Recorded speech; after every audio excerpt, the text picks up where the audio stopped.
Assalamualaikum warahmatullahi wabarakatuh. Perkenalkan, nama saya Walikram Zikri, BP 231033020003. Program Studi Agribisnis, Fakultas Pertanian Universitas Eka Sakti, Padang. Pada kesempatan kali ini, saya akan mempresentasikan laporan kunjungan lapangan ke pabrik teh Solo atau Danang Kembar di Alahan Panjang dengan mata kuliah penguasaan mutu agroindustri. Dosen pengampu Bapak Profesor Dr. Insinyur Iketut Budaraga MSI. Baik, kita masuk yang pertama, yaitu profil kebun teh Danang Kembar. PT Perkebunan Nusantara 4 ini kunjungan lapangan dilaksanakan di X unit perkebunan PTPN 6 Alahan Panjang, Kabupaten Solo, Sumatera Barat. Wilayah ini dikenal sebagai produsen komoditas teh hitam ortodoks yang berkualitas premium. Luas efektif produktif kurang lebih dari 600 hektar area tanaman terawat. Kapasitas panen yaitu rata-rata 15 sampai 20 ton pucuk basah per hari. Varietas produk utama yaitu black tea ortodoks atau teh hitam ortodoks dan green tea premium.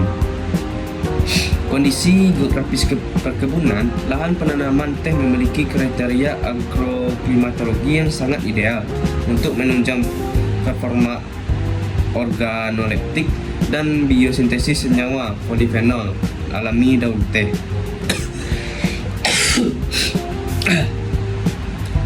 Evaluasi tempat terletak pada ketinggian 1400 sampai dengan 1600 mdpl dengan kontur lahan berbukit khas barisan pegunungan vulkanis. Suhu hariannya yaitu beriklim mikro sangat sejuk, berkisar sekitar 15 derajat Celcius hingga 22 derajat Celcius dengan kelembaban udara nisbi relatif tinggi sepanjang hari. Curah hujan memiliki curah hujan tinggi 2.500 sampai dengan 3.000 mm per tahun dengan sebaran hari hujan merata. Kondisi tanah didominasi tanah andopsi vulkanis yang kaya bahan organik, di drainase baik dan pH ideal 4,5 sampai 5,5. Proses pengolahan teh ortodoks. Yang pertama yaitu pemetikan manual daun segar Peko P+2 atau P+3 di pagi hari guna menghindari kerusakan enzimatis daun. 2. Pelayuan. Daun dihamparkan di watering trough selama 14 sampai 18 jam untuk menurunkan kadar air dari 75% ke 52 sampai 55%. Yang ketiga yaitu penggulungan. Mesin Chipen Top roller memecah sel daun agar cairan sel keluar merata, berdurasi sekitar 30 sampai 45 menit. Yang keempat yaitu fermentasi. Oksidasi enzimatis pada suhu 20 sampai 24 derajat Celcius RH 2,5% selama 90 sampai 150 menit, mengubah warna dan mematangkan aroma. Yang kelima yaitu pengeringan, menggunakan fluid bed dryer FBD bersuhu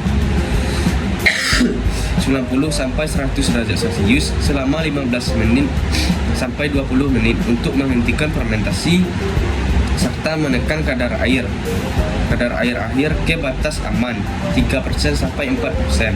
Yang keenam yaitu sortasi kering, pemisahan fisik teh kering berdasarkan ukuran partikel, warna dan berat jenis menggunakan ayakan Chota Fines menghasilkan grade Leti broken utama dan dus atau disebut dengan sisana. Yang ketujuh yaitu pengemasan. Teh kening bermutu dikemas memakai multi-wall paper Sackfood grade yang dilapisi aluminium foil di bagian dalam guna menjamin kedap uap air dan menjaga kestabilan mutu.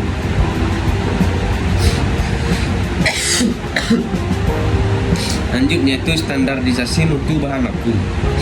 Analisis hasil petikan kebun. Sistem pengawasan mutu dimulai dari gerbang awal produksi, yaitu penimbangan hasil panen kebun atau disebut dengan jembatan timbang.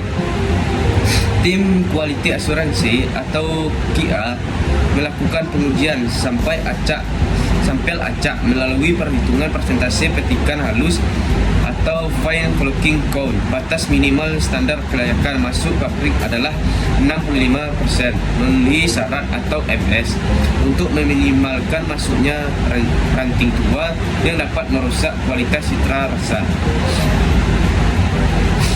Selanjutnya itu parameter mutu teh hitam SNI. Karakteristik warna seduhan menghasilkan warna merah kecoklatan jernih, cerah dan cemerlang atau bright. Daun kering berwarna hitam kelam seragam tanpa kontaminasi. Profil aroma khas memiliki aroma teh hitam penggunaan olahan panjang yang sangat kuat, segar dan manis floral, bebas dari bau asap, smoky atau apek kepang. Kadar air kritis konsisten berada pada kisaran 3,2% sampai 3,8%. Nilai ini di bawah batas maksimum nasional 4,0% menjamin stabilitas penyimpanan. Kemurnian fisik dan kebersihan terbebas dari kontaminan, benda asing, serat tali, batu, serpihan logam, serta persentase tangkai kering, fiber yang sangat minim.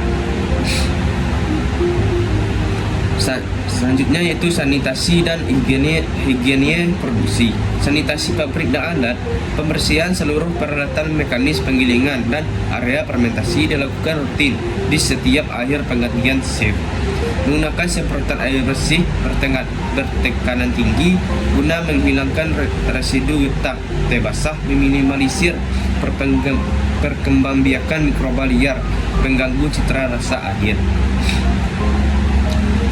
Higiene pekerja dan limbah. Tenaga kerja di stasiun kritis fermentasi, ekstraksi dan packing dilengkapi APD standar berupa masker, penutup kepala dan celemek khusus.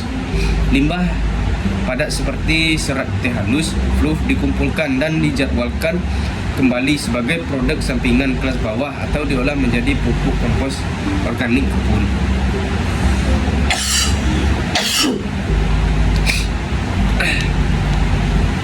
Faktor kritis penentu kualitas yaitu estimasi bobot pengaruh faktor operasional terhadap pembentukan mutu sensoris teh hitam ortodok.